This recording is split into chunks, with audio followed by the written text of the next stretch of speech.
Travis is holding his head when he saw those temperatures. We are talking films about fast cars, space travel, and a frightening virus. Movie critic Travis Hopson has seen them all and is with us to tell us if it's worth the trip to the movies. With that forecast, I think anything is worth the trip to the movies.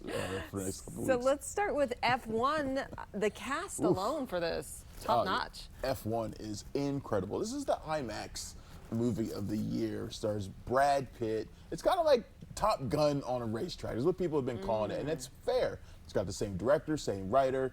Brad Pitt's character, Sonny Hayes, washed up, kind of a reckless driver, former champion, joins a struggling racing team to help lift up a rookie driver and turn him into a winner himself. Very Top Gun-esque in terms of storyline.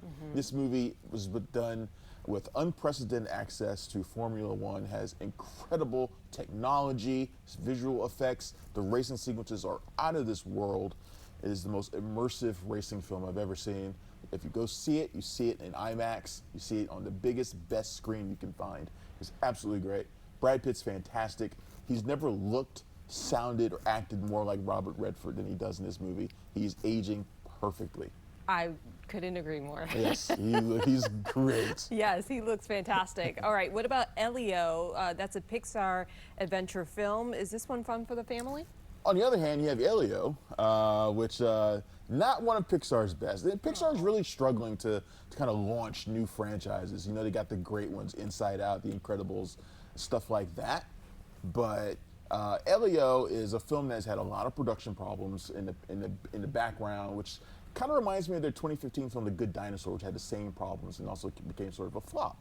Elio is about a young boy who gets obsessed with aliens, gets abducted into outer space, which is just like his dream come true, and he leads them to lead. He is Earth's leader.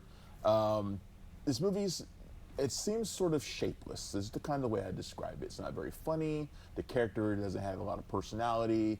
It looks fantastic, and I think that's the best part about it. There are some creative elements that feel very personal to the original filmmaker, but he left the film very early on, and I think that affected it a great deal. This one is very disappointing. I wanted it to be another Pixar great, and it's just not.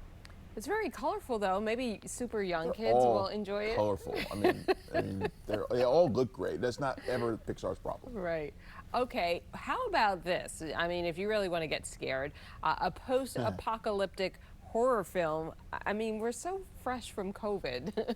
Yeah. Does this remind you of anything that we actually experienced? Well, not really. I mean, 28 Years Later is the long-awaited sequel to 28 Days Later, which came out in 2002, and then 28 Weeks Later came out in 2007. Okay. So it's been a long time waiting for these movies.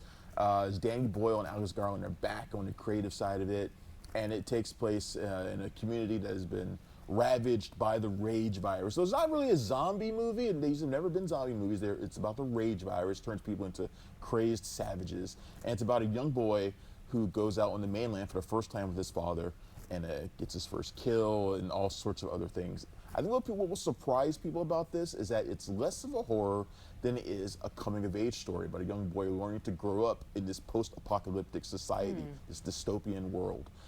It's very, very beautiful. It looks great. It has a lot of gore in it as well. Don't get me wrong, but I think people will be surprised that it's a little bit more sensitive and small scale than I think people were expecting. And I think that's actually to the betterment of the film. I think that's one of the best things about it.